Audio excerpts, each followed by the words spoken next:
Welcome to the Stoic Core, where philosophy meets self-respect, and where clarity reigns over chaos. Today, we are diving deep into the language of relationships.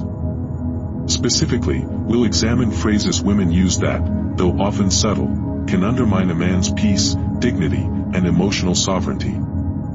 This is not about blaming women. This is about arming men with the clarity needed to make wise, emotionally intelligent choices. Seneca once wrote, "A man who suffers before it is necessary, suffers more than is necessary." And in modern relationships, many men suffer not because of betrayal, but because they ignore the signs. In this breakdown, we reveal 6 phrases that serve as red flags, early warnings that must not be dismissed. We will structure this journey into 6 powerful chapters, each enriched with emotional insight and guided by timeless Stoic wisdom. So, let us begin. Chapter 1. When her world is the only one that matters. One of the earliest signs of imbalance in a relationship is emotional neglect masquerading as normalcy. When she says things like, "It's always about you," or worse, never reciprocates emotional attention, you're being erased. Many men are taught to be strong, to bottle up emotions, to not burden others with their inner world. So, when a man finally opens up, shares his pride, pain, or ambition, and is met with indifference or deflection, it wounds deeply. Imagine celebrating a major milestone, like a promotion, and instead of congratulations, you get a nonchalant reply about her day or a random complaint. This isn't love, it's self-centeredness in disguise. Epictetus taught, "We have 2 ears and 1 mouth so that we can listen twice as much as we speak." A partner who values you listens, engages, and rejoices in your joys. If your emotional world feels like background noise to her narrative, you are not in a partnership, you are in servitude. True relationships are reciprocal. When only her needs matter, you're not being loved, you're being used. Don't mistake emotional starvation for stoicism. The Stoic man does not suffer silently, he acts wisely. Chapter 2. The illusion of busyness. I'm busy right now.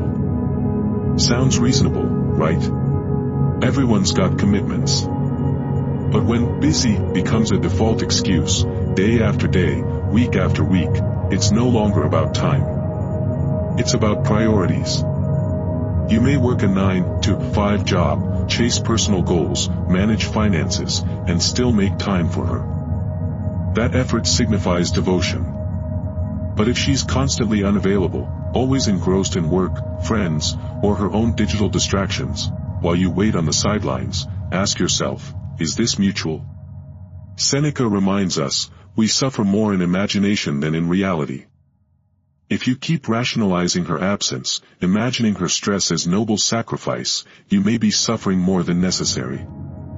A woman who values you will find moments, even in chaos, to make you feel seen. Emotional availability isn't about hours, it's about presence. If she can't make time, she's making a choice. And if that choice is never you, then your choice should be clarity. Chapter 3. Haunting shadows of her ex. There is no ghost more disruptive than a former lover she can't stop mentioning.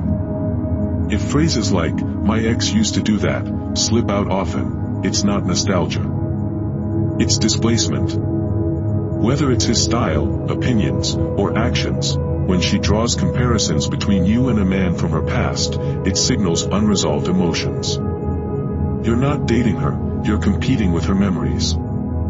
Epictetus says, "Make the best use of what is in your power, and take the rest as it happens." You cannot alter her past. But you must not allow her to use the present as a therapy couch for emotional residue.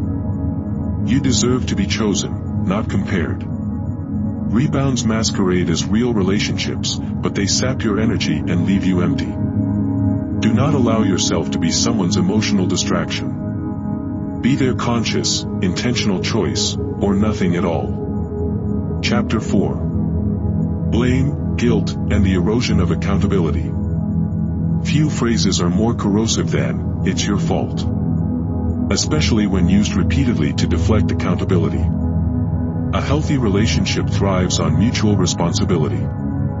Mistakes are owned, not weaponized. But if every argument ends with you apologizing, even when she's clearly at fault, you are living in a psychological trap. When she messes up, she spins the story to place the blame on you. Suddenly, your tone, your past, your mood becomes the issue, not her actions.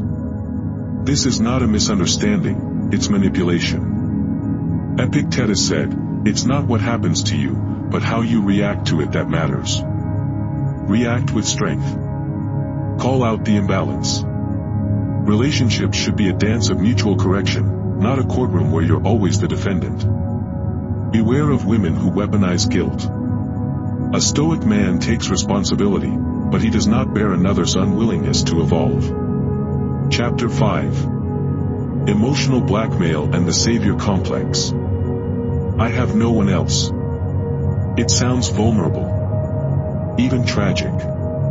But when weaponized, it creates a bond built not on love, but on obligation.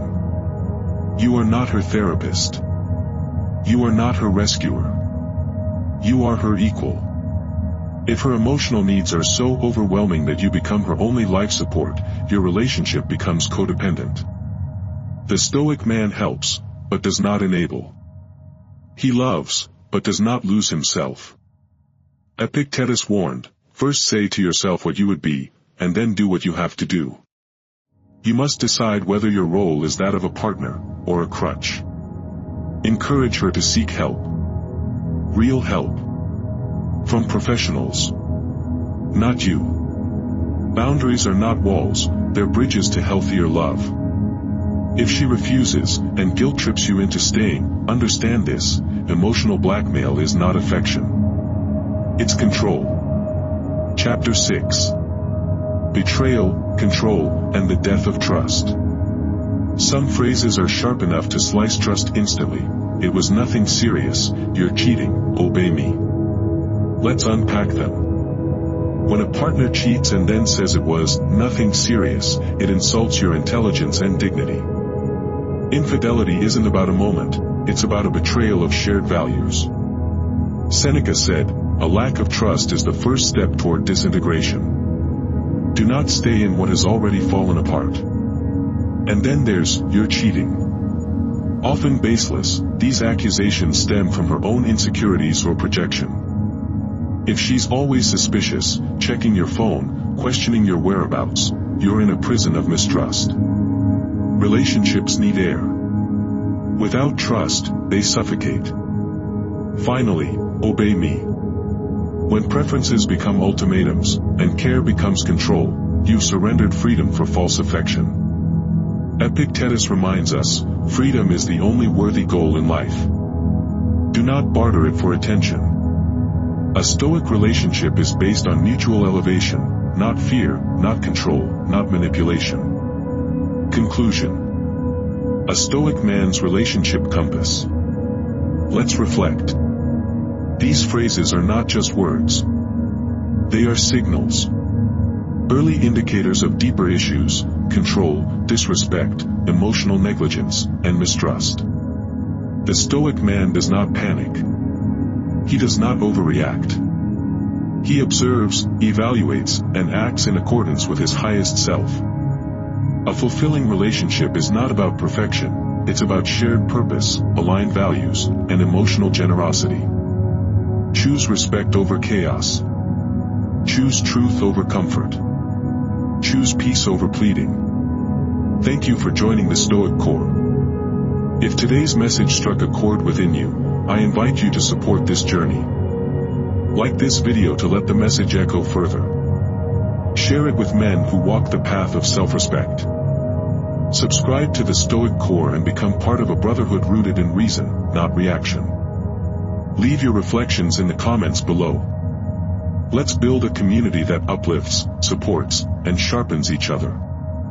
Until next time, stand firm. Stay sharp. Stay stoic.